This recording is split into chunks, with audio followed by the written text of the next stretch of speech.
देश के प्रधानमंत्री का एक विजन भी है कि कैसे नए रोज नए अध्याय जोड़े जाएं, कैसे सफलता हासिल किया जाए।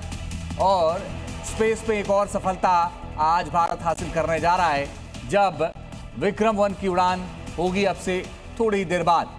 आपको बताएं कि मेक इन इंडिया स्टार्टअप का ये यान है और इस दौरान बताया जा रहा है कि अब से थोड़ी देर बाद ये लॉन्च होगा।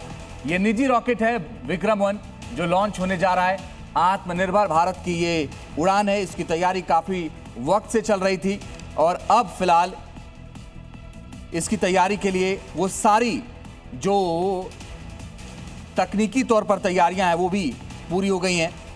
बड़ी बात यह है कि अब विक्रम-1 को लॉन्च किया जाएगा। श्रीहरिकोटा से इसे लॉन्च किया जाएगा। प्रधानमंत्री नरेंद्र मोदी का संदेश कार्ड लेकर ये उड़ान भरेगा।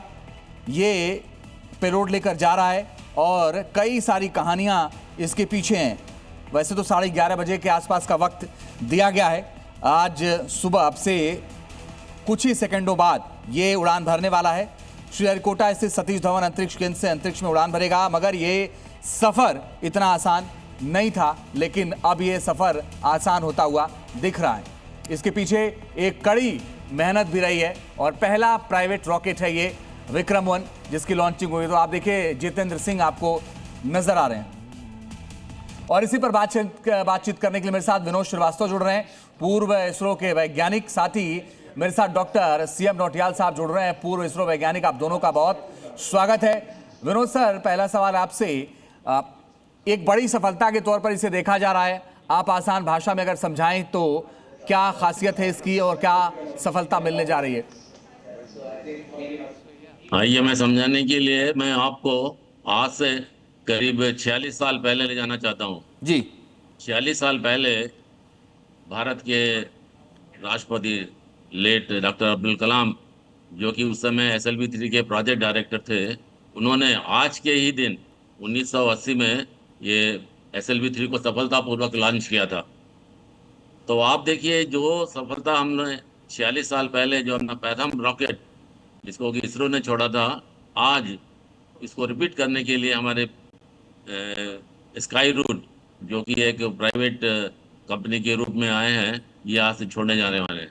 इस समय इनकी गिनती के 5 मिनट आने पर वहाँ पर होल्ड आ गया है, तो जो कि एक सीक्वेंस कहलाता है जिसको कि हम बोलते हैं ऑटोमेटिक लॉन्च सीक्वेंस, इसमें कि रॉकेट जो है वो अपने ही ऑनबोर्ड कंप्यूटर से सारी कमांड लेता रहता है। तो करीब 4 मिनट्स एंड 59 सेकेंड पर एक ये होल्ड आ गया है।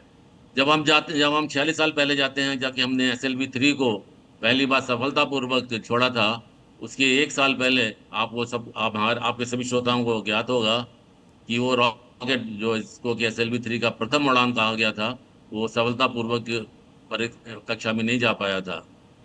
तो दूसरा रॉकेट जिसको कि SLV-3 का जो प्रथम सफल पूर्वक रॉकेट बोलते हैं, वो 18 जुलाई आज के दिन 18 जुलाई 1980 में सफलतापूर्वक छोड़ा गया था।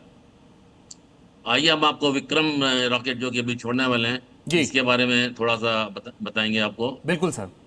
जब हमने पहला रॉकेट छोड़ा था SLV-3, तो जो उसका प्रदय भार यानी पेलोड जो था वो 50 किलोग्राम कैपेसिटी का था, लेकिन उस समय वो करीब 30 किलोग्राम था। अब ये जो विक्रम उसी प्रकार का जो रॉकेट है, ये करीब 400 किलोग्राम को 450 की वृत्ति कक्षा में छोड़ने के लिए जी सर, तमाम रिपोर्ट्स में 450 किलोग्राम का जिक्र है। जी हाँ जी, तमाम रिपोर्ट्स में सर 450 किलोग्राम पेलोड का जिक्र हो रहा है। जी, 450 किलोग्राम उसका वजन है, जो कि पृथ्वी की निम्न कक्षा 400 किलोमीटर की वृत्ति कक्षा में छोड़ेगा। जी। तो जब प्रथम जो रॉकेट बनाया है स्काई रूट हैदराबाद की जो कंपनी है, प्राइवेट कंपनी है, जिसको कि इसरो ने बहुत हेल्प किया है, बहुत समर्थन दिया है उसको। उन्होंने सारे रॉकेटों के नाम जो हैं वो हमारे वैज्ञानिकों के नाम में रखे हैं। जो इसका प्रथम चरण का जो रॉकेट है, ये एक यूनिक रॉकेट है, एक विशेष रॉकेट है।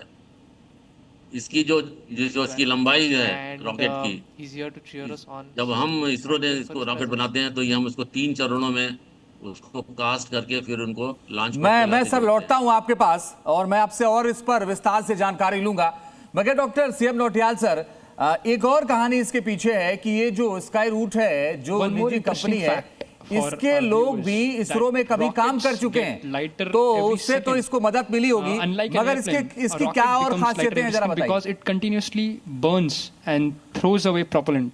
Because in aircrafts we have air breathing engines, so the oxidizer itself is the air that the turbofan sucks in. But when you have a rocket, you cannot have